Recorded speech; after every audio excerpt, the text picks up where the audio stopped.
Assalamualaikum warahmatullahi wabarakatuh. Selamat pagi, semoga Anda hari ini dalam keadaan sehat walafiat dan tentu saja tetap istiqomah dalam keimanan dan ketakwaan. Amin ya robbal alamin. Pemirsa, saat ini saya sedang berada di Pusdai Jawa Barat. Di Pusdai Jawa Barat, setiap hari Ahad pagi rutin mengadakan kajian duha pagi dari pukul 9 hingga 11. Dan untuk pemateri hari ini akan disampaikan oleh Kiai Haji Effendi Rahmat MAG yang akan membawakan makalah tentang dahsyatnya muraqabah. Dan ini dia liputannya. Assalamualaikum warahmatullahi wabarakatuh. Alhamdulillahirabbil alamin. Wassalatu wassalamu ala mursalin wa ala alihi washabihi ajmain. Asyhadu an la ilaha illallah wa la syarika lah wa asyhadu anna Muhammadan abduhu wa rasuluh. Allahumma shalli ala Muhammad wa ala ali Muhammad. Masyaallah muslimin, jemaah doa yang dimuliakan Allah. Alhamdulillah hari ini Ahad tanggal 15 Sya'ban 14/2 Hijriah. Pada tanggal 28 Maret 2021. Insyaallah sesaat lagi kita akan mengikuti kajian doa yang akan disampaikan oleh terhormat Ustaz Bapak Effendi Rahmat Mr. Agama. Hari ini kita akan membahas masalah dahsyatnya muraqabah. Jadi materi itu sudah saya transkripsikan ke materi kita, Bu. Jadi saya sudah tidak tinggalkan lagi besoknya. Seperti biasa pengajian kita dibagi dua bagian. Bagian pertama adalah penyampaian materi doa, sudah lebih kurang 1 jam, dan kemudian kita masuk ke bagian kedua yaitu dialog doa. Itu mari kita buka pengajian ini dengan basmalah. Dan kepada yang terhormat kami persilakan Al-Ustaz Haji Effendi Rahmat untuk menyampaikan materi doa. Assalamualaikum warahmatullahi wabarakatuh.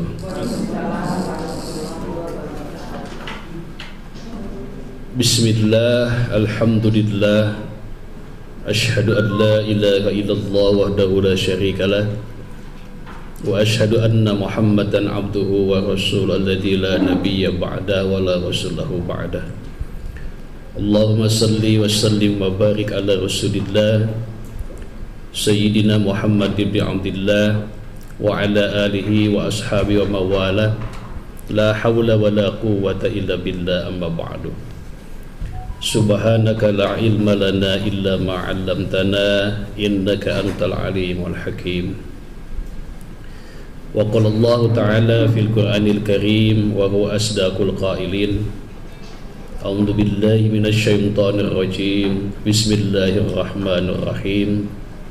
Ma yalfizu min qawlin illa ladaihi raqibu wa atid. Shadaqallahul azim. Yang terhormat penanggung jawab atau pembimbing kita semua dalam kegiatan kuliah duha Pusdai, Mas Haji Amran, semoga beliau senantiasa sehat walafiat. Bapak-bapak, ibu-ibu, adik-adikku PKL yang saya hormati, yang saya muliakan, yang saya cintai. Alhamdulillah, segala puji hanya milik Allah Subhanahu wa ta'ala atas segala limpahan nikmat karunia keberkahan kepada kita semua. Salawat beserta salam semoga senantiasa tercurah selalu kepada baginda alam Nabi besar Muhammad sallallahu alaihi wasallam, kepada keluarganya, sahabat-sahabatnya. Semoga keberkahan, salawat dan salam sampai kepada kita selaku umatnya. Jamaah kuliah duha yang saya hormati, yang saya cintai, yang saya muliakan. Fokus bahasan kita kali ini sebagaimana materi yang sudah Bapak Ibu terima, garis besarnya adalah terkait dengan judulnya supaya agak keren-keren dikit lah. Dahsyatnya muraqabah.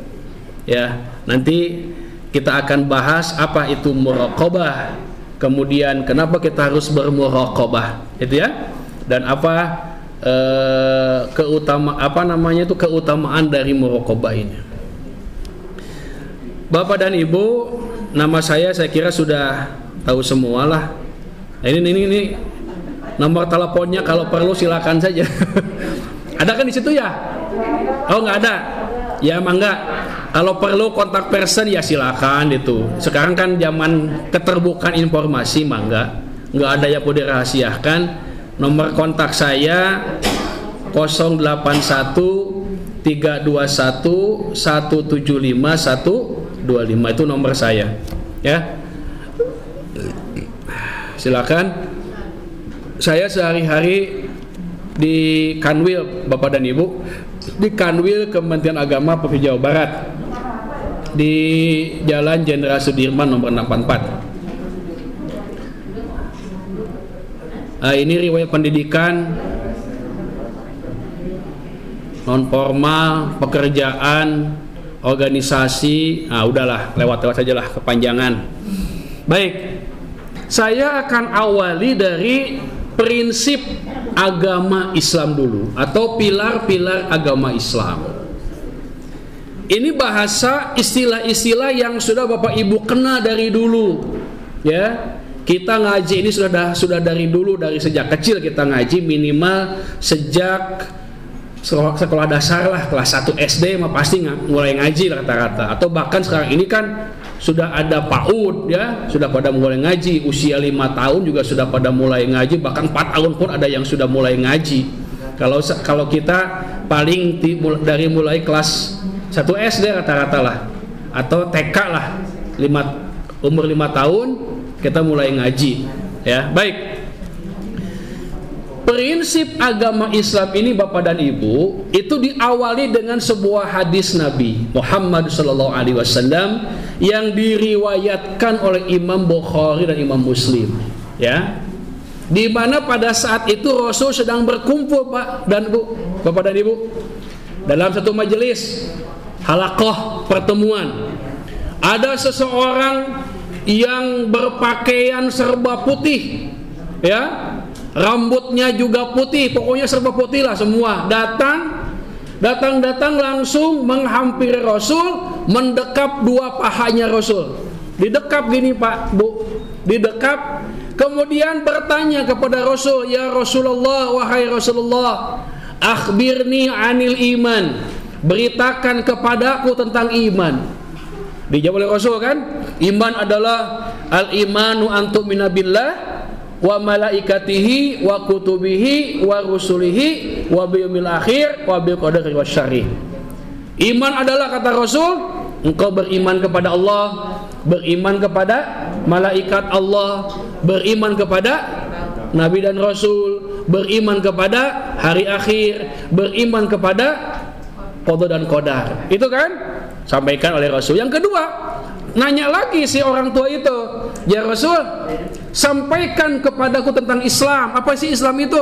Rasul jawab, Islam adalah antasyhadu an la ilaha illallah wa asyhadu anna muhammadar rasulullah wa iqamis shalah wa tutiyaz zakah wa tasawwur ramadan wa tahujjul bait man istata ila sabila.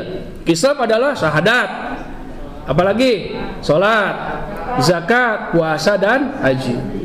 Nanya lagi, ya Rasul, apa itu ihsan? Ihsan adalah anta budallaha ka'annaka tarah fa illam takun tarah fa innahu yarak. Ihsan adalah engkau beribadah kepada Allah seakan-akan engkau melihat Allah. Dan walaupun engkau tidak melihat Allah, tapi Allah itu pasti melihat kalian semua.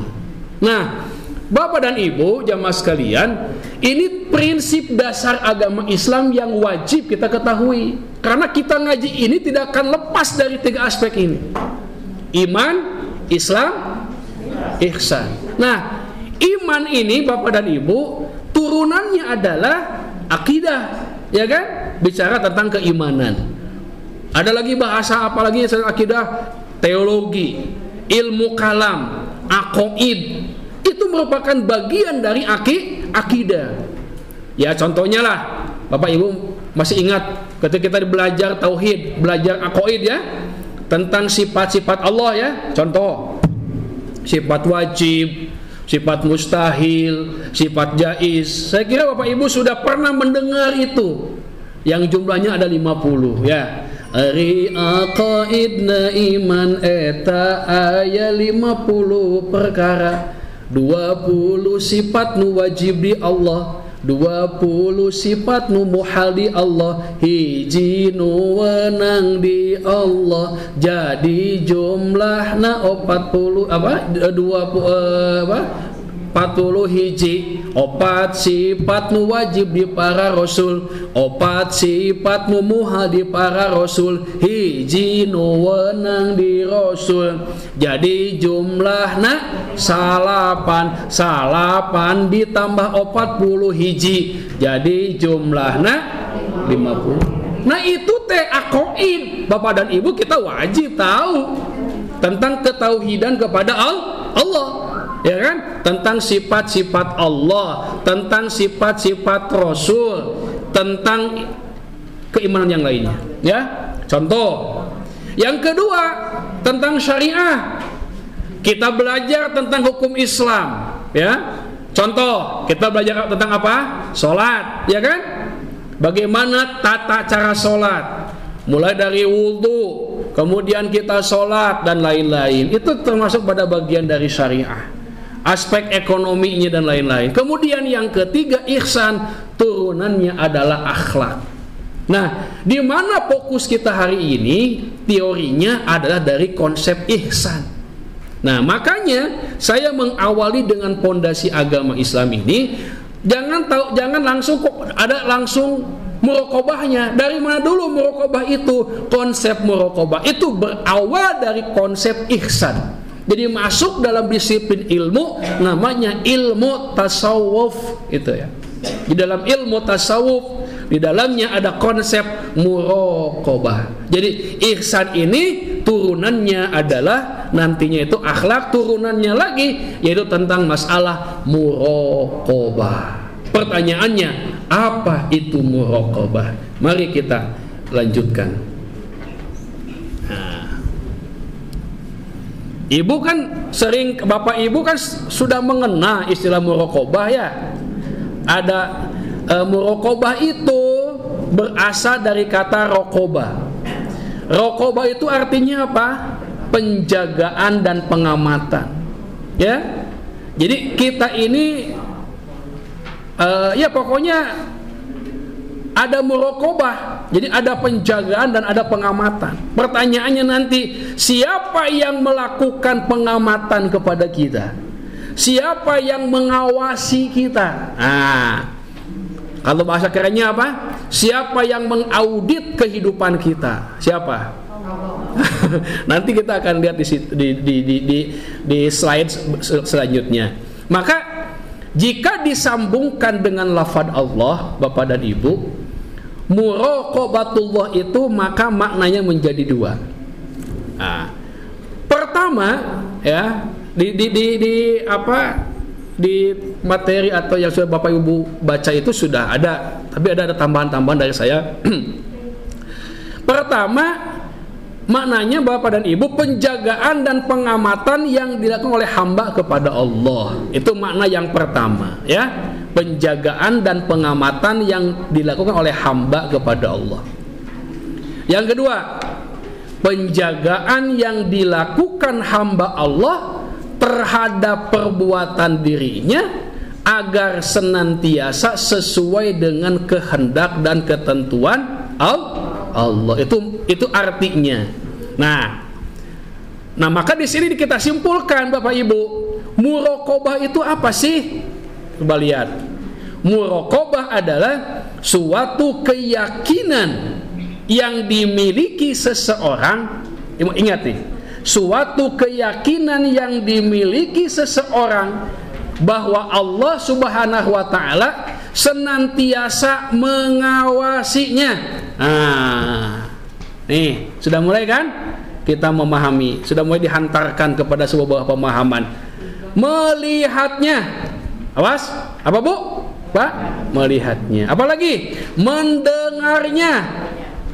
Apalagi? Dan mengetahui segala sesuatu, segala apapun yang dilakukannya dalam setiap waktu, setiap saat, setiap nafas, atau setiap kedipan mata. Nah, inilah muraqabah. Jadi kalau begitu Bapak dan Ibu, hidup kita ini ingat diawasi. Awas. Hidup kita ini diawasi. Ya, siapa yang mengawasi hidup kita? Allah. Bahkan Allah sudah mengutuskan 2 malaikat, yaitu malaikat Raqib dan malaikat Atid. Itu kan petugas dari Allah untuk mengikuti kita semua. Ya. Nah, awas, direnungkan nih. Allah itu mengawasinya. Jadi Allah itu mengawasi kita.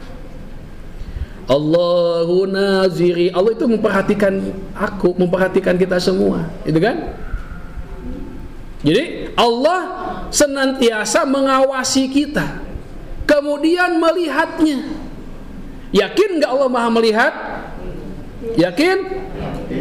Dengan apa Allah itu bisa melihat kita? Dengan sifatnya Allah. Awas. Oh, Allah itu melihatnya dengan matanya. Jangan dipahami mata seperti mata kita. Itu kalau begitu sama dong Allah dengan kita. Tidak. Allah itu memiliki sifat mukhalafatul lil hadis. Allah bisa melihat kita dengan sifatnya Allah. Udah cukup di situ lah. Enggak usah terlalu dalam. Nanti kita bingung. Loh, kumaha carana? Enggak usah mikir kumaha carana bagaimana. Enggak usah. Yang penting kita harus yakini bahwa Allah itu melihat Bapak Ibu, mengawasi Bapak Ibu. Saya ngomong gini, saya lagi ngasih kuliah duha, Allah melihat, Allah mengawasi. Bapak Ibu sekarang lagi hadir di sini, Allah melihat, Allah mengawasi. Nggak usah khawatir, Allah melihat kok. Bapak Ibu berbuat kebaikan, Allah melihat, Allah mengawasi. Nggak usah kita mikir dengan perbuatan yang kita lakukan, apalagi yang baik terutama. Nggak usah dipikirkan, wah kumahanya itu pegawaian saya itu kira-kira. Nggak usah mikir-mikir, pokoknya berbuat saja. Allah itu maha melihat. Nggak usah khawatir. Apakah dicatat? Oh, jangan khawatir, pasti dicatat. Kan ada malaikat yang mencatatnya, malaikat Raqib dan malaikat Atid, gitu ya. Ingat, Allah senantiasa mengawasi kita. Allah senantiasa melihat kita. Allah senantiasa mendengar kita. Jangankan apa yang sudah Bapak Ibu ucapkan, baru saja terbersit saja dalam hati kita rasa jelek kepada orang lain, ada niat jelek kepada orang lain, ada rasa hasud kepada orang lain, Allah itu maha tahu. Dalam Al-Quran, innallaha alimun bidatis sudur. Sesungguhnya Allah itu maha tahu, maha mengetahui bidatis sudur, apa yang terbersit dalam hati kita. Udah, Allah tahu kok. Ya. Bapak sebagai suami terbersit dalam hati Bapak punya keinginan, Allah maha tahu. Ibu sebagai istri ada terbersit keinginan, Allah pun maha tahu. Ya, setiap yang kita setiap apa yang kita lakukan dalam hati kita, Allah itu sudah maha tahu. Ingat tuh, Allah melihat, Allah mendengar, mengetahui segala apapun yang dilakukan setiap waktu, setiap saat, setiap nafas. Coba, setiap nafas tarikan kita Allah maha tahu, setiap kedipan mata pun Allah maha tahu. Ya, itulah yang disebut dengan muraqabah. Ada lagi, tambahan lagi definisi yang lain. Al-muraqabah adalah kesenantiasaan untuk tetap memelihara maksud secara bahasa, ya, secara istilah, keabadian, memandang dengan hati pada Allah yang diposisikan sebagai zat yang selalu mengawasi manusia dalam segala sikap dan hukumnya. Dan sikap batin ini timbul dengan membangkitkan kepekaan rasa pada kesenantiasaan Allah melihat dirinya. Ya, kembali kepada konsep awal tadi saya sampaikan dari ihsan itu, anta budallaha ka'annaka tarahu fa illam takun tarahu fa innahu yaraka. Engkau beribadah kepada Allah Subhanahu wa taala seperti engkau melihat Allah, seolah-olah engkau melihat Allah. Kalaupun engkau tidak melihat Allah, Allah pasti melihat kalian semua. Itu kan? Itu grand-nya, prinsipnya. Ini siapa? Nih ternyata dia ini siapa? Allah. Allahu. Siapa? Allah. Jadi dia ini tidak ada dia selain dia. Dia yang pertama itu manusia, dia yang kedua adalah Allah. Tidak ada yang mewujudkan kita kecuali Allah. Tidak ada Ahmad, tidak ada siapa fulan, tidak ada Khadijah misalnya, tidak ada siapa lagi, Siti Komaria. Itu tidak ada kalau tidak ada yang mewujudkan Allah. Tidak ada dia kecuali dia. Tidak ada engkau kecuali engkau. Siapa engkau yang kedua itu? Allah. Engkau tidak ada kita ini kecuali Allah. Itu kan? Allahu, dia. Makanya orang-orang tasawuf itu wiridnya itu ketika misalnya Allahnya hilang, yang penting hu-nya saja. Hu. Itu maknanya luas. Hu itu siapa? Dia. Dia itu siapa? Allah. Jadi Allah. Atau ya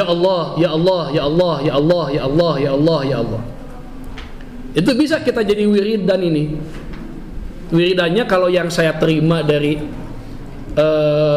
Al-Habib Muhammad bin Umar Al-Hafid bin Salim, ya, Hadral Maut, ya, Habib Umar bin Hafid Hadral Maut, ada diawali dengan kata ya Allah. Jadi Bapak Ibu, supaya terhunjam dalam diri kita ini Allah, maka wiridkan kalimat ini.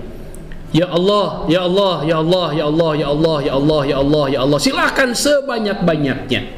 100 kali, 200 kali atau 1000 kali, silakan. Gampang kan? Ya Allah, ya Allah, ya Allah, ya Allah, ya Allah, ya Allah, ya Allah, ya Allah. Silakan diamalkan. Apa maksudnya?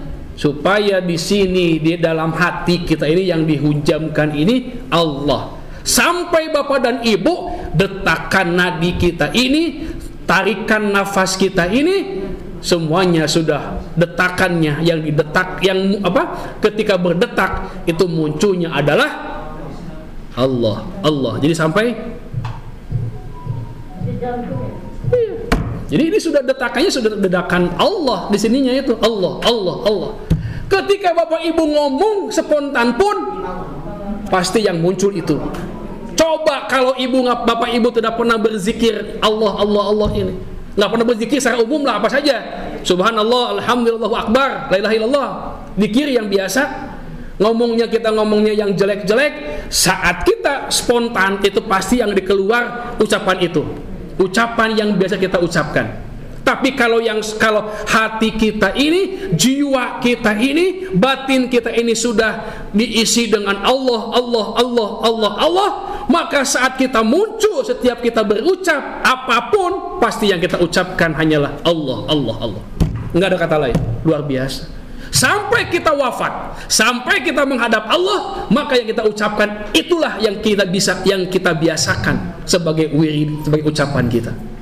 Saat kita ditalkin pun nggak pernah kita susah, karena kita selalu berzikir dengan mengucapkan ya Allah, atau hu, dia itu siapa? sudah tertanam di sini dari atas sampai bawah. Lahir batin kita ini, jiwa kita ini tidak perlu tidak sebatas kalau kita megang tasbih, tidak megang tasbih pun di sini sudah muncul detakannya, detakan Allah, Allah, Allah, Allah, Allah. Itu sebetulnya. Kenapa saya menulis ini? Mencantumkan atau menslidekan ini? Karena ternyata inilah sebetulnya dia ini yang maha segala-galanya. Allah, Allah, Allah, Allah. Nah, lanjut. Nah, ini Allah itu adalah Ar-Raqib. Nah, ya. Ini tambahan lagi nih. Ini baru saya tambahkan. Kemarin sore saya buka lagi buku-buku yang lain. Ternyata saya suka begitu kalau sudah menulis PowerPoint ada saja yang kurang. Oh, ini belum masukkan aja. Sehingga pas dihitung-hitung 20 slide. Ya, nggak kerasa juga karena saking enaknya. Nulis, bikin, bikin new slide lagi, tahu-tahu, udah 20 slide gitu ya. Jadi biar saya tulis aja semua, biarin aja supaya lebih nambah ilmu buat kita semua ya. Coba kita lihat. Allah itu Ar-Raqib. Ar-Raqib itu bagian dari Asmaul Husna kan? Coba dari 99 itu kan ada kata Ar-Raqib. Ar-Raqib itu dari huruf Ra, Qaf dan Ba. Ra, Qaf dan Ba. Makna dasarnya adalah tampil tegak lurus untuk memelihara sesuatu. Itu makna dari Raqaba. Nah, pengawas adalah Raqib. Raqib itu adalah pengawas. Ya. Jadi Raqib itu artinya apa? Pengawas. Karena dia tampil memperhatikan dan mengawasi untuk memelihara yang diawasi. Siapa yang mengawasi? Allah. Siapa yang diawasi? Jadi kalau bahasa dalam dunia birokrasi itu pada saat pelaporan, auditornya siapa? BPK, inspektorat, ya, jenderal, Itjen BPK itu namanya auditor, pengawas mereka itu. Sedangkan misalnya saya termasuk yang diauditnya, yang diawasinya atau yang diperiksanya, ya, seperti itulah. Nah, kehidupan ini ternyata sama juga, ada auditornya, bahkan bukan auditor tapi maha auditor. Siapa maha auditor itu?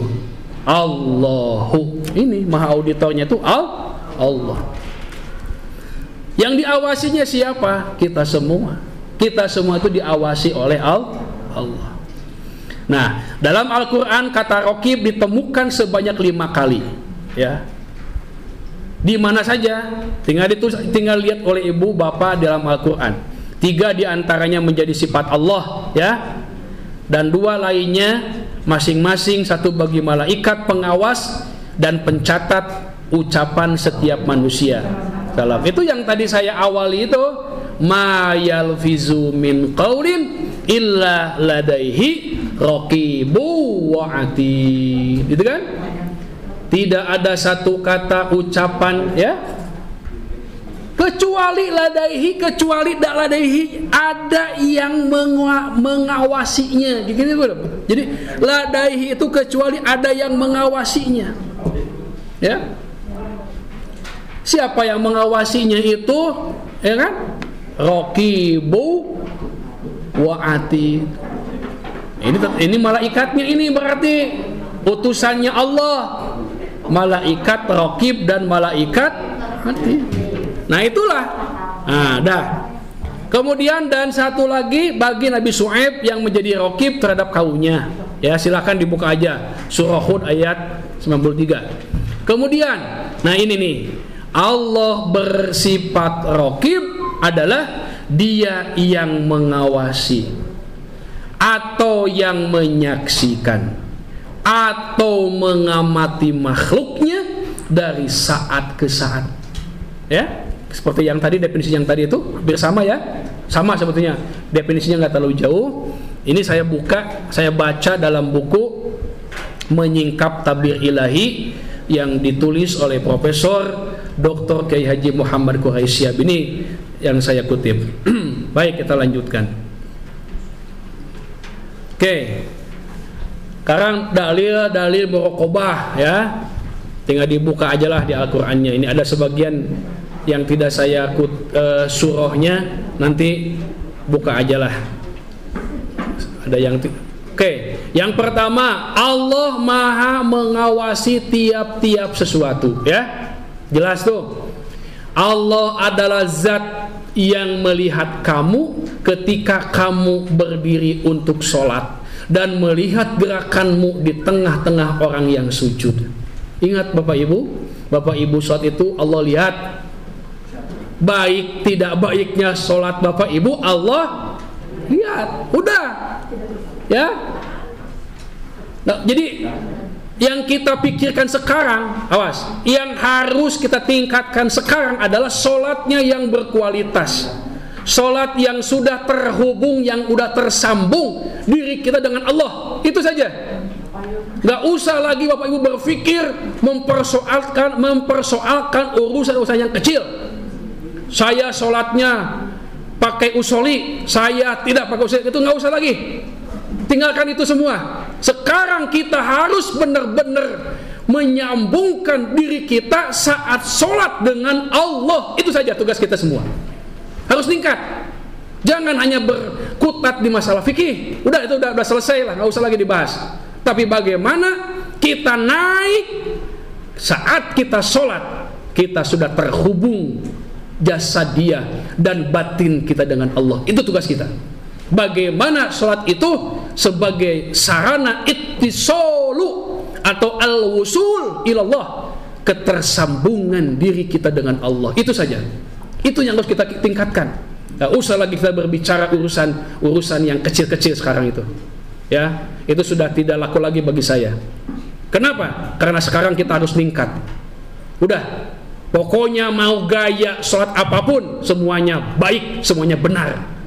Tapi yang terpenting bagaimana jiwa Bapak Ibu tersambung dengan Allah, itu yang sulit. Ya, kalau sudah urusannya yang kecil-kecil, pintar-pintar, hebat-hebat, tapi kalau sudah berbicara apakah sholat Bapak Ibu sudah nyambung dengan Allah atau belum, wallahu a'lam. Itu saja tugas kita.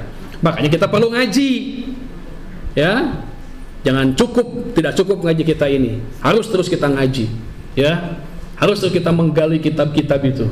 Ya, jangan sedikit, harus banyak ilmu yang kita peroleh. Ya, makanya kita perlu sharing ilmu. Ada kuliah duha, ada majelis ta'lim, ya. Mau itu online atau offline lah. Silahkan belajar saja pokoknya. Ya, ingat itu.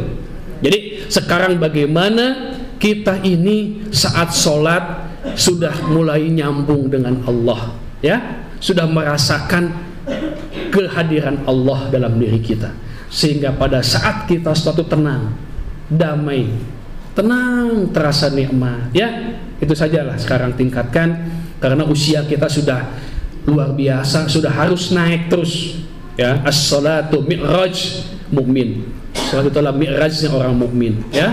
Jadi sarana kita wusul dengan Allah itu ada dengan sholat salah satunya, ya. Jadi kenapa? Karena Allah melihat kita semua saat Bapak Ibu berdiri, ya. Allah tidak akan melihat Bapak Ibu sholatnya pakai usuli, enggak. Sholatnya tidak pakai usuli, enggak. Pokoknya Allah tidak melihat itu. Yang penting ketika Bapak Ibu sholat sudah merasakan kehadiran Allah, kehadiran Allah dalam diri kita. Itu saja. Itu yang dilihat oleh Allah. Makanya di sini zat yang melihat kamu ketika kamu berdiri untuk sholat dan melihat gerakanmu di tengah-tengah orang yang sujud. Sehingga puncaknya sholat itu adalah pada saat Bapak Ibu sujud. Benar kan? Pada saat sujudlah puncaknya kita sedang betul-betul merasakan kerendahan hati kita, kerendahan kita di hadapan Allah Subhanahu wa taala. Ya. Jadi ya, sekali lagi ya. Yuk kita tingkatkan. Oke, ini kita sudah bertasawuf ini, Bu, Pak. Kita ini sudah masuk ke dunia tasawuf nih yang saya bahas ini. Ya. Selanjutnya, sesungguhnya tidak ada sesuatu yang tersembunyi bagi Allah, baik yang berada di bumi maupun yang berada di langit. Tidak ada yang tersembunyi bagi Allah itu. Allah itu maha tahu, ya. Tidak ada yang tersembunyi. Nah, itulah beberapa ayat Al-Quran yang mohon maaf saya tidak menyebutkan Quran surahnya ini. Silakan nanti dicarilah, mudah-mudahan ketemu. Baik, itu Qurannya. Hadisnya perhatikan. Beribadahlah kepada Allah seakan-akan engkau melihatnya. Jika engkau tidak dapat melihatnya, maka dia akan melihatmu, ya kan? Anta budallaha ka'annaka tarah, fa illam takun tarah fa innahu yaraka. Hadis riwayat Imam Muslim dari Sayyidina Umar bin Khattab radhiyallahu anhu. Kemudian yang kedua hadisnya, ini apa hadisnya nih? Ittaqillaha haitsuma kunta wa atbi'is sayyi'atal hasanata tamhuha wa khaliqin nasa bi khuluqin hasanin. Ittaqillaha, bertakwalah kamu kepada Allah, ya. Haitsuma kunta, dimanapun kamu berada. Takwa di sini bisa juga dimaknai takut, nggak apa-apa, hati-hati, ya kan? Dimanapun bapak ibu berada, takwa kepada Allah. Munculkan rasa khasyatullah, rasa takut hanya kepada Allah subhanahu wa ta'ala. Sehingga apapun yang kita lakukan, kita akan hati-hati karena Allah itu melihat kita semua, ya. Tidak berpikir nu ningali ieu, nu apal ieu, salaki teu apal, istri teu apal, anak teu apal, tetangga teu apal, dulur teu apal, keun bae nu apal ieu. Ingat, Allah itu maha tahu. Allah itu mengawasi kita semua. Itu aja, ya. Ingat sebuah kisah tuh. Dulu zaman Umar bin Khattab, ada seorang pengembala kambing. Kambingnya banyak sekali, Bapak Ibu, banyak sekali. Umar hendak menguji, ngetes seorang penggembala itu. Nah, ya Tuhan, bolehkah 1 kambing atau 2 kambing ini saya beli?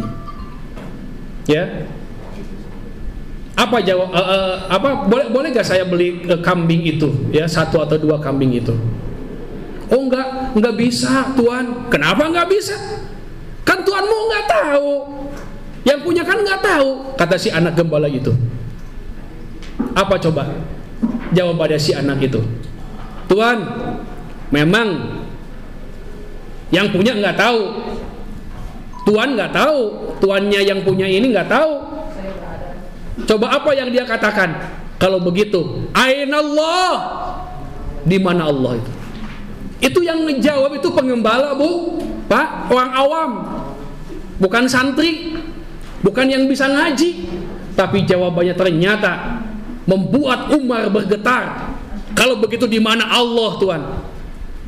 Padahal bisa saja dia bohong, tinggal ngomong aja, Tuhan, 1 kambing ini ada yang nyuri, ada yang dimakan serigala misalnya kan, bisa saja. Tapi dia berani mengatakan, kalau begitu Tuhan, di mana Allah? Coba, bisa kita ngomong begitu seperti pengembala? Itu pengembala yang ngomong itu, Pak, Bu, luar biasa. Artinya apa? Dia yakin betul dimanapun dia berada, ya kan? Wa huwa ma'akum ainama kuntum. Dia Allah akan selalu bersama kalian semua dimanapun kalian berada, dalam keadaan apapun kalian. Allah itu maha tahu, ya. Kemudian ikutilah perbuatan yang baik, yang jelek dengan perbuatan yang baik, ya. Kalau ibu bapak berbuat jelek, segera ikuti dengan perbuatan baik, ya. Yang ketiga, berakhlaklah dengan sama manusia dengan akhlak yang baik. Itu saja. Kemudian paling utama iman seseorang mengetahui sesungguhnya Allah selalu bersamanya dimanapun berada. Itu, ya, paham Pak? Bu, gitu ya. Jadi siapa yang ada dalam diri kita itu? Allah. Jadi Allah itu yang selalu mengawasi saya, Allah yang selalu melihat saya. Allah.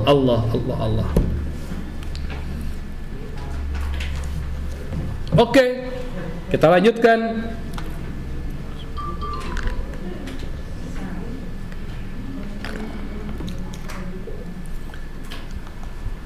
seberapa pentingkah kita harus bermuraqabah? Seberapa pentingkah kita harus bermuraqabah? Pentingkah muraqabah itu dalam kehidupan kita? Apakah justru akan menghambat kita dalam bekerja, dalam berbuat? Oh, no, tidak. Justru pentingnya muraqabah di sini saya sebutkan beberapa poin. Muraqabah menjadikan seseorang selalu berupaya berada dalam kebenaran dan selalu belajar menjadi benar.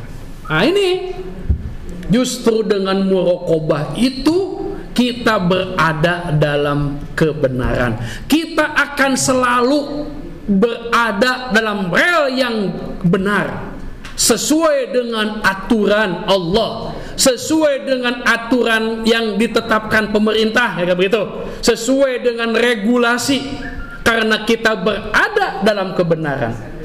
Dan ingat, kita akan selalu belajar menjadi benar. Oke lah, karena kita manusia, paling tidak kita harus tanamkan dalam diri kita ini bahwa kita akan selalu menjadi orang yang belajar menjadi benar. Awas, belajar menjadi, itu saja dulu Pak ininya. Coba tanamkan dalam diri kita ini bahwa saya harus menjadi orang yang belajar menjadi orang yang benar. Itulah kita. Karena semua kita ini dipastikan pasti akan berbuat salah, berbuat dosa. Tapi kalau kita masih punya iman, kita masih punya akidah, kita masih punya pondasi agama yang kuat, pasti kita akan berusaha bagaimana lahir batin kita, bagaimana jiwa kita akan selalu berusaha menjadi orang yang benar, belajar menjadi orang yang benar. Itu tanamkan. Apapun, saya akan belajar menjadi orang yang benar, walaupun bukan berarti saya orang yang bersih, orang yang suci. No, belum tentu. Ya, orang yang, jangan jadi orang yang sok benar, paling benar, sok suci, tidak. Tapi kita justru harus menanamkan bahwa saya adalah orang yang sedang belajar menjadi orang yang benar. Berarti kalau begitu, kalau kita sedang menjadi orang belajar jadi orang yang benar, kita akan hati-hati, ya kan? Kita tidak akan terjerumus ke dalam kesalahan, tidak akan terjerumus kepada sebuah perbuatan yang buruk, yang salah. Akan selalu menjaga itu karena kita sedang belajar menjadi orang yang benar. Kalaupun kita berbuat salah, tinggal kita istighfar kepada Allah, kan begitu. Jangan sampai kita berbuat salah tapi kita enjoy saja, tenang saja. Pokoknya begini Bapak Ibu, kalau Bapak Ibu mengukur apakah saya ini orang beriman ataupun tidak, apakah saya ini mukmin ataupun tidak, bisa kita jawab. Apa jawabannya? Pada saat Bapak Ibu berbuat baik, hati Bapak Ibu tenang. Tapi pada saat Bapak Ibu berbuat salah, hati Bapak Ibu gelisah. Itu berarti kita semua termasuk orang yang beriman. Tapi kalau Bapak Ibu ketika berbuat salah, enjoy, tenang, seserian, santai, tidak merasa salah, berarti iman Bapak Ibu belum terhunjam dalam jiwa kita. Kenapa? Karena kita santai. Tapi kalau kita berbuat salah, orang beriman terasa. Silakan Bapak Ibu rasakan sendirilah. Kalau ibu berbuat salah kepada suami, apakah hati ibu tenang, resah, gelisah, atau seserian? Mana? Oh, ya kan?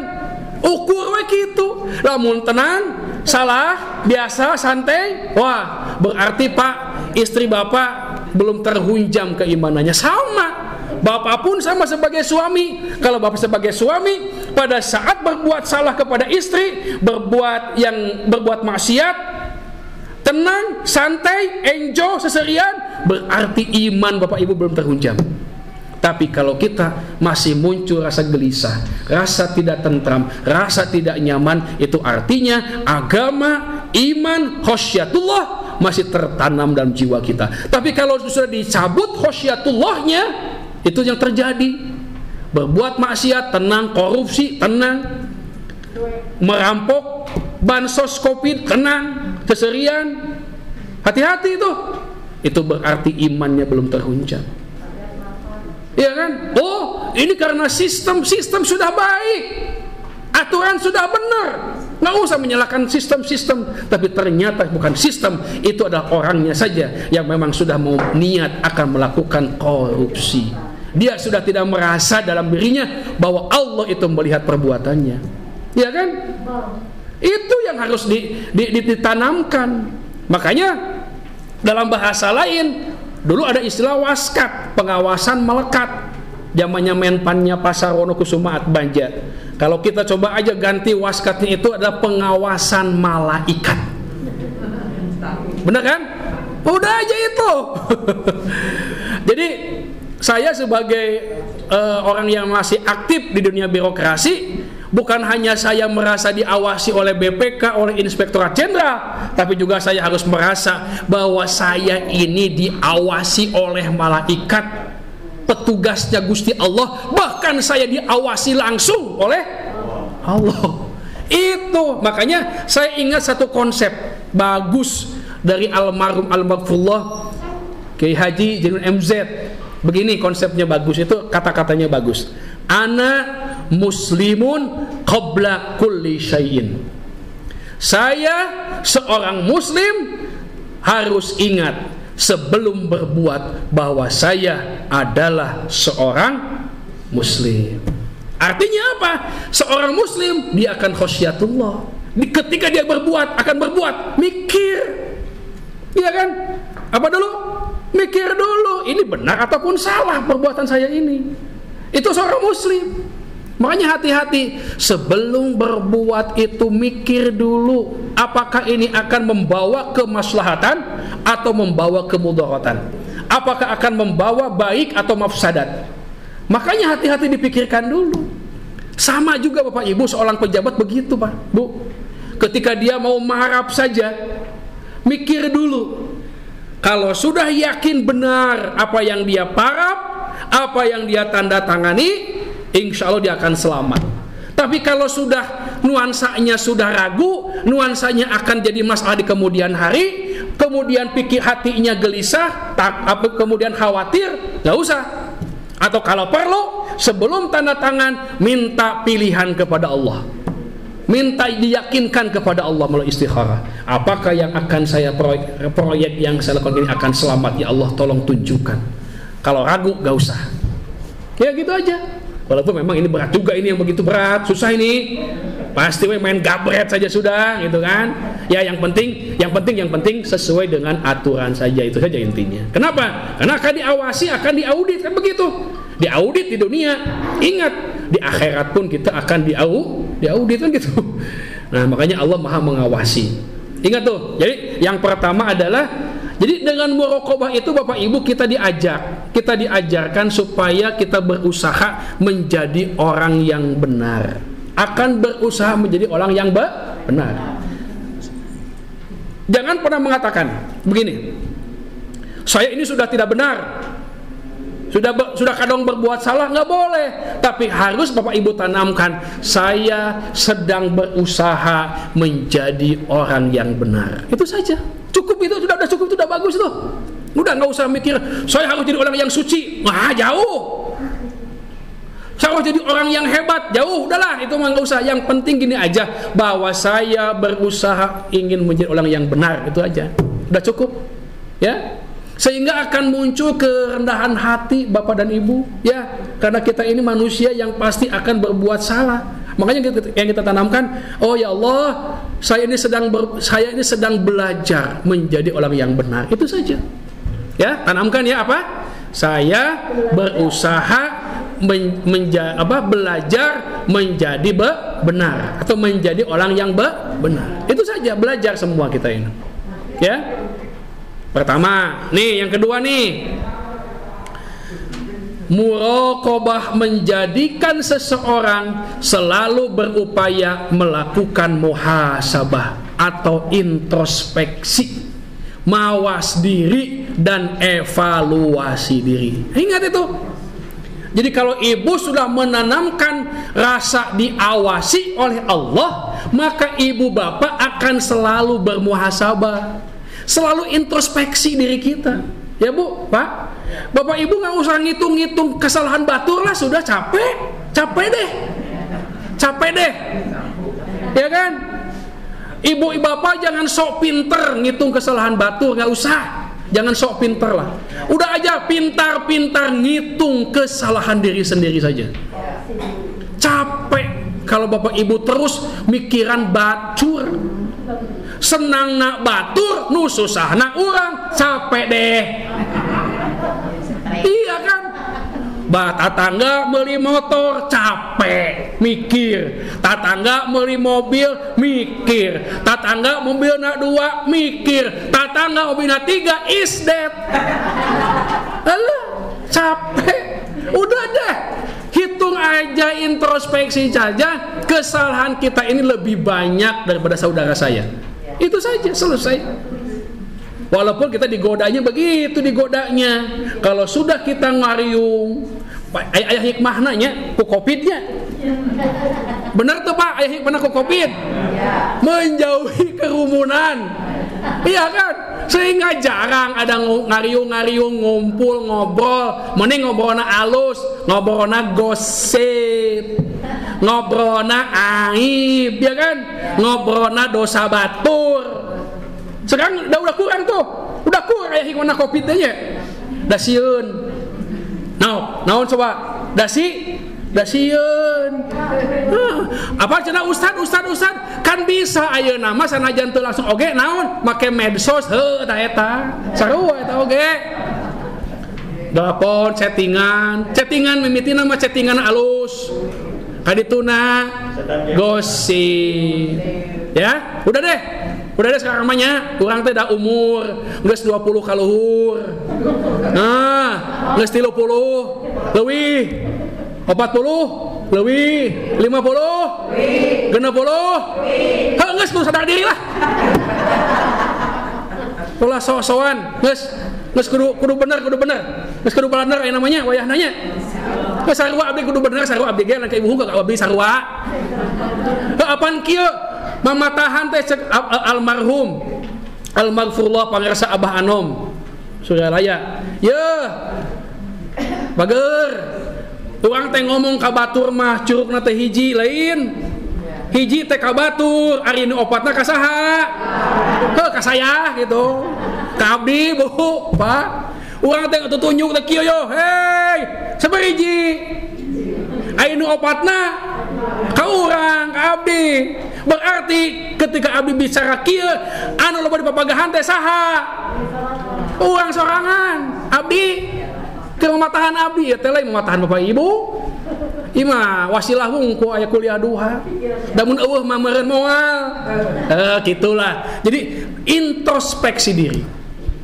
Hasibu angkusakum qoblaan tuhasabu. Hitunglah dirimu sebelum engkau menghitung orang lain. Enggak usah ibu ngitung orang lain lah, capek deh. Udah capek lah. Ya, udahlah. Sekarang ku Covid aya hikmahna. Ku Covid aya hikmahna. Geus loba ngaji Quran. Loba zikrullah. Loba taklim. Ya, itu saja sudah. Naon atuh? Kawarung balanya kata tangga, terus loba teh ngobrol. Saperluna. Apaan tidak boleh berkerumun? Nah, kan aya alasan agama. Bisa alasan gitu. Covid gitu. Covid si awas Covid gitu. Awas. Geus balanja. Apaan urang mah beda. Baheula zaman baheula ari balanya ka warung alusna asa jeung dulur. Keur asa jeung dulur lila ngobrolna batan balanjana. Lila ngagosipna batan balanjana. Padahal balanjana mah ukur meuli cengek kungkul. Tapi eta ngaranna balanja si emak si ibu ari geus di warung tetangga Gusti nepi ka sajam nepi ka 2 jam padahal ngan meuli cengek kungkul. Tapi ku modern ayeuna ibu bapak di supermarket wah bisa bapak ibu ngobrol jeung kasir sugan neng terang teh neng sok ga ayeuna teh panuju rame neng naon atuh nu rame teh mah mungkin bener teh aya alusna tah ngurangannya. Sanajan memang ari balanja ka supermarket ke asa resminya ai jeung tetangga sabar bisa nganyu gitu. Eta bedana teh eta bedana. Ngan gitulah. Bisa nawar. Bisa nawar. Geus. Jadi yuk ayeuna mah introspeksi. Muhasabah diri we lah ayeuna mah. Istighfar ya Allah. Loba dosa urang teh loba dosa. Terus naon deui? Mawas diri. Mawas itu berarti hati-hati ya. Hati-hati. Evaluasi diri ya samalah. Muhasabah juga. Jadi evaluasi saja. Evaluasi setiap malam evaluasi. Ya, Bapak Ibu, setiap malam ba'da salat Isya, akhir salat 5 waktu ya, Isya kan? Coba muhasabah, evaluasi diri. Evaluasinya apa? Apa yang sudah saya perbuat pada hari ini? Banyakkah berbuat baik? Banyakkah berbuat salah? Itu saja. Hitung diri kita itu. Sudahkah kita menjadi hamba Allah yang baik? Sudahkah kita berbuat baik pada orang lain? Sudahkah kita bersedekah kepada fakir miskin, masjid? Itu saja. Oh, belum bersedekah, masih ada waktu besok sedekah. Itu saja muhasabahnya, ya. Jadi semakin kita mawas diri, semakin kita muhasabah, semakin kita evaluasi diri. Coba, ini semua muraqabah ini buat diri sendiri, bukan buat orang lain. Ingat, muraqabah ini buat siapa? Diri sendiri, bukan buat orang lain, buat diri sendiri, supaya kita sadar diri. Oke, lanjut. Muraqabah akan menjadikan seseorang memiliki kekuatan intelektual, moral, dan spiritual. Jadi semakin Bapak Ibu muraqabah, merasa diawasi Allah, intelektual kita semakin meningkat. Karena akan menjadi penyemangat Pak, Bu, belajar. Intelektual ini apa saja sih? Ya, intellectual quotient. Apalagi emotional quotient, spiritual quotient, ya kan? Kecerdasan intelektual, kecerdasan emosional, kecerdasan spiritual. Itu akan menunjang karena diri kita ini sudah merasa diawasi Allah. Itu saja. Ya, dengan muraqabah itu. Jadi kemudian moral kita, akhlak kita akan semakin baik karena kita merasa diawasi Allah. Hati-hati. Kemudian apalagi? Yang keempat, muraqabah akan meningkatkan kualitas dan produktivitas. Ingat, ini kalau bagi karyawan perusahaan, BUMN, PNS, TNI, Polri, semakin Anda bermuraqabah, semakin Anda akan berkualitas dan produktif dalam bekerja. Apa maksudnya? Anda bekerja, Anda bertugas, Anda berdinas bukan karena hanya ada komandan, bukan hanya karena pimpinan, bukan karena ada atasan, tapi Anda bekerja, Anda berdinas, Anda bertugas itu karena Anda merasa diawasi oleh Allah. Itu akan lebih meningkat. Mau aya bahasa kieu, naon gawe oge percuma abdi mah dah.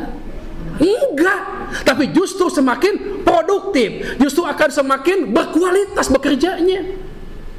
Makanya materi ini cocok di BUMN itu, materi yang tentang muraqabah ini. Ya, makanya kalau saya khutbah di level birokrasi, di level ASN, TNI Polri, saya tidak akan bicara tentang masalah negara, politik. Saya mau diajak bagaimana Bapak Ibu kita semua ini diajak untuk khasyatullah, untuk muraqabatullah, merasa diawasi oleh Allah, bukan hanya diawasi oleh komandan saja, merasa diawasi oleh pimpin saja, tapi kalian semua merasa diawasi oleh Allah. Itu saja. Pimpinan ge atuh-atuheun, teu capek kudu mengawasi terus. Aya pimpinan gawe halus, aya pimpinan gawe na bener. Eueuh hees, kan gitu kan? Eueuh sare. Jangan, tetap gitu semangat. Ingat. Anda bekerja, Anda berdinas, Anda punya pertanggungjawaban, akuntabilitas, pertanggungjawaban kepada Allah maupun kepada negara. Itu ya. Jadi kalau Bapak Ibu punya suami ada lulus, biar semangat Pak, semangat Abi, semangat Kang, semangat AA bekerja karena kita diawasi oleh Allah. Akan meningkat kualitas kita itu. Termasuk Bapak Ibu bukan, jadi punten dengan kita merasa diawasi oleh Allah, justru jangan berarti kita malah jadi malas. Tidak, nggak nyambung. Kalau misalnya langsung jadi malas, percuma abi mah gawe oge dan naon itu. Angga sih biasa-biasa wae. Itu teh malas gitu mah teu meunang. Justru harus semakin semangat. Ya, begitu. Santai sajalah. Nggak usah urusan rezeki sudah diatur oleh Allah kok. Ya, yang penting Bapak Ibu mensupport suami bekerja. Sudah karena Allah. Ya, Allah akan ngasih rezeki buat kita semua. Nggak usah khawatir urusan rezeki, urusan dunia. Permainan dunia mah Bapak Ibu, permainan. Uang mah sekejap, ukur titipan hungkul. Beak. Contoh ya, pengalaman saya punya uang nih 2 juta misalnya. Dikira uang ini saya mau amankan, ini mah untuk apa, untuk itu. Ternyata kan ada yang lain. Ada saja. Dibere sakit. Udah. Meureun kapake tata duit aja. Nah, gitu kan? Artinya tidak setiap harta yang kita miliki itu adalah milik kita. Kenapa? Karena harta yang kita miliki ini sesungguhnya adalah titipan. Itu akan diambil loh. Akan diambil itu uang itu. Bukan buat kalian semua, pasti akan diambil oleh Allah. Ya. Hanya titipan sajalah. Jadi makanya jangan merasa memiliki, tapi harus merasa dititipi aja. Suami itu titipan saja, Bu. Jangan merasa memiliki mutlak, jangan. Karena suatu saat akan diambil suami kita itu. Ya, Pak, Ibu. Termasuk Bapak pun sama. Jangan merasa istri kita itu milik kita, jangan merasa dititipi saja. Karena suatu saat akan meninggalkan kita juga. Anak juga sama. Jangan merasa memiliki anak kita. Karena anak kita pun adalah titipan Allah, suatu saat dia akan berpisah dengan orang tuanya. Ya kan? Nah, itulah makanya kalau semua, jadi artinya begini, dunia itu jangan disimpan di hati. Di sini sajalah. Enggak ini saja nih. Dia mah bisa dibalangkeun gitu kan. Ya kan? Di sini mah bisa kamanakeun. Tapi kalau sudah di sini, kehilangan yang luar biasa. Jangan, ya. Gering, kena gering. Baik, selanjutnya muraqabah akan meningkatkan keimanan, ketakwaan dan akhlak yang mulia. Ya, ini mah dengan sholat ini, dengan sholat surah Al-Ankabut ayat 45. Dengan sholat ini, justru dengan sholat itu kita akan menambah keimanan dan ketakwaan dan akhlak mulia kan? Utslu ma uhiya ilaika minal kitabi wa aqimis sholat innas sholata tanha anil fahsya'i wal munkar. Itu. Kemudian muraqabah akan menimbulkan rasa kedekatan kepada Allah, ya kan? Kita masih dengan Allah nih. Allah. Kemudian dengan muraqabatullah seseorang akan memiliki mata batin yang tajam, kepekaan ruhani atau firasat yang benar. Tuh. Jadi kalau sudah terhunjam, sudah menjadi bagian dalam diri kita, dalam jiwa kita muraqabah ini, maka mata batin kita ini akan tajam. Firasat kita ini akan selalu firasat yang benar. Ruhani kita ini akan peka. Kalau kita sudah betul-betul menanamkan jiwa muraqabatullah. Lanjut. Banyak tuh. Ini dahsyatnya. Apakah dahsyatnya muraqabah? Nah, ini dahsyatnya ini. Muraqabah meraih nikmat, hikmah dan rahmat, ya. Nikmat kalau kita dekat dengan Allah, nikmat kalau kita merasa diawasi Allah, hikmah banyak kebaikan yang kita peroleh, rahmat kasih sayang dari Allah. Muraqabah melahirkan kejujuran dan inovasi. Nah, ini kalau kita sudah merasa muraqabatullah, kita ini akan jujur, tidak akan bohong, ya kan? Karena diawasi oleh Allah.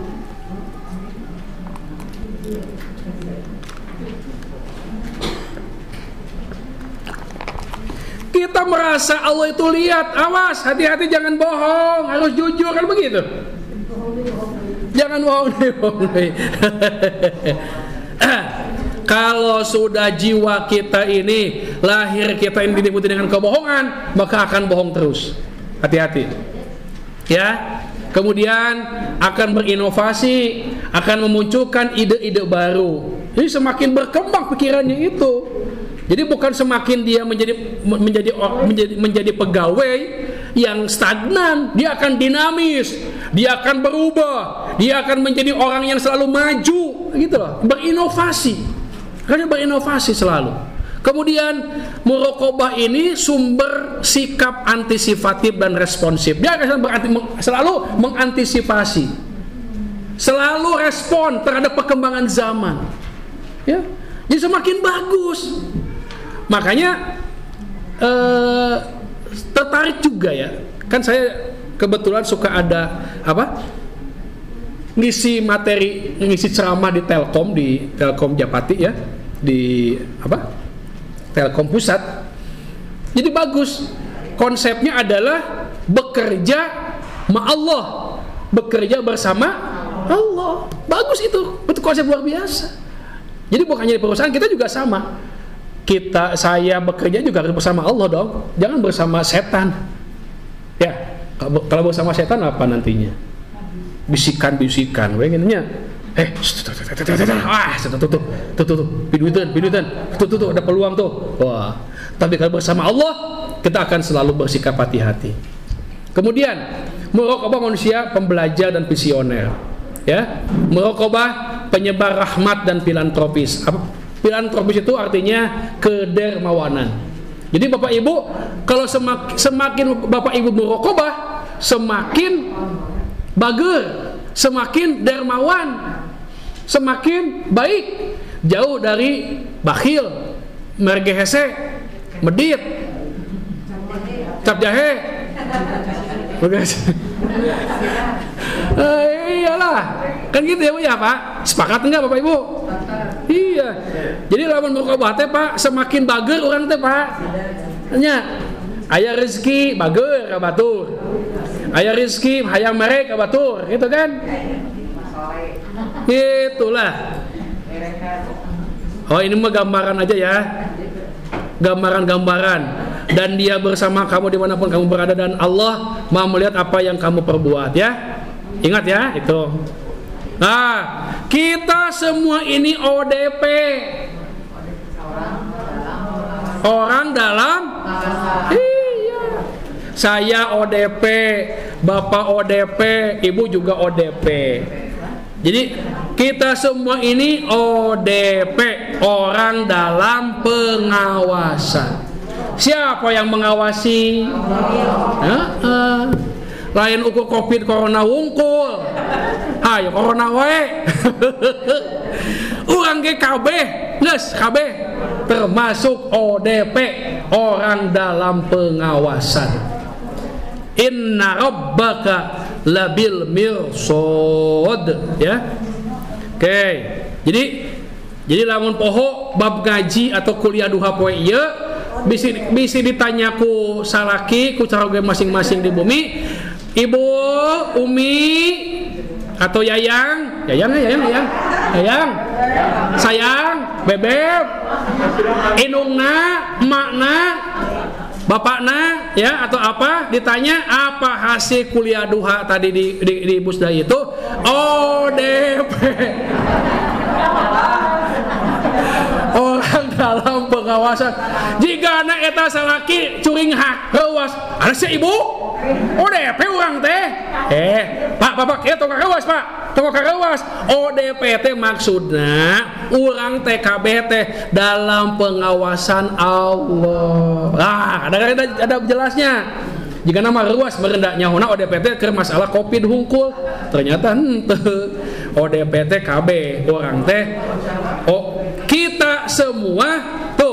Kita semua adalah ODP, orang dalam gampang ingetannya. Jadi kayak balik ti dia datang ka imah tepikeun ka salaki, bapak teh ayeuna ODP. Langsung kelas ya, benar itu ibu ambil bapak teh ODP atau teh COVID atunya kudu diswab, tekudu dari tadi swab, bapak teh kudu diswabna ku naon, ku Al-Quran, diswabna ku hadis, diswabna ku ajaran agama, diswabna ku dzikir, diswabna ku tilawatil Quran, gitu kartosnya. Kan ai COVID mana ada babang jeung urang atuh. Geus jadi CS COVID jeung urang kan bae. Asa urang mah disalamatkeun we, dijauhkeun. Tak iya doa muraqabah, Bu. Doa muraqabah. Coba di doanya ini, ya Allah, anugerahkan kami petunjuk sebagaimana mereka yang telah Engkau anugerahi petunjuk. Jadikanlah kami selalu berada di hadirat-Mu, dan peliharalah kami dengan mata-Mu yang tak pernah lena. Lindungilah kami dengan perlindungan-Mu yang tak dapat tersentuh. Ya wahai Tuhan yang maha memelihara dan maha mengetahui, yang maha melihat dan maha mengawasi, aku bermohon kiranya Engkau memelihara dan menjaga kami dari tipu daya para penipu, iri hati para pengiri. Wahai Tuhan yang maha penyayang dari seluruh penyayang. Wa sallallahu alaihi wasallam Muhammadin wa ala alihi washabihi wasallam. Ini doanya, silakannya dipotolah. Terakhir, dengan menanamkan muraqabah kepada Allah, maka seseorang akan semakin dekat dengan Allah dan mampu mengejar sukses dunia dan akhirat. Ini sumbernya. Jadi saya memberikan kuliah duha ini tidak ujug-ujug baca buku, baca kitab dulu saya itu. Ini referensinya yang saya baca. Ada berapa tuh? 1, 2, 3, 4, 5, 6, 7. Ini masih kena kurang itu sebenarnya nama kitabnya itu. Tapi itu saya ambil singkat-singkatnya. Jadi ini referensi ya. Kitab Risalah Qusyairiyah, kitab Tasawuf dan Ihsan ya. Kemudian bukunya ini bagus nih, buku Bekerja Bersama Allah karya Kiai Yusuf Muhammad SQ. Beliau ini adalah dulu senior manager di PT Telkom ya. Jadi bukunya saya baca, alhamdulillah banyak menginspirasi saya dalam melaksanakan tugas dalam bekerja di tempat saya kerja. Ini sumber rujukannya. Tos cekap sakitu nya. Baik, Mas Amro cukup ya. Ya itu saja Bapak Ibu yang bisa Al-Fakir sampaikan. Semoga materi ini bermanfaat ya. Bisa Bapak Ibu baca lagi. Kalaupun Bapak Ibu masih ingin berdiskusi, ingin misalnya masih mendengarkan tausiah dari saya, ya undang gitu aja. Nggak usah repot-repot ya. Nah, itu saja. Oh Ustaz promosi, sekalian ya promosi. Itu susah amat ya. Sekali lagi saya mengucapkan terima kasih kepada Mas Amran, tim Pusdai, Bapak Ibu semua. Demikian, terima kasih. Mohon maaf apabila ada kekurangan, ada kesalahan, ada kekhilafan. Saya akhiri dengan membaca Subhanaka Allahumma wa bihamdika asyhadu an la ilaha illa anta astaghfiruka wa atubu ilaik. Wassalamu alaikum warahmatullahi wabarakatuh. Waalaikumsalam warahmatullahi wabarakatuh. Dari kawasan Pusdai Jawa Barat, saya Wida Aprianti dan kru liputan yang tertugas, Nafasa Fitri, Anggita Fitriani, Siti Aisyah, dan Yuliani mengabarkan untuk Anda. Semoga bermanfaat. Wassalamualaikum warahmatullahi wabarakatuh.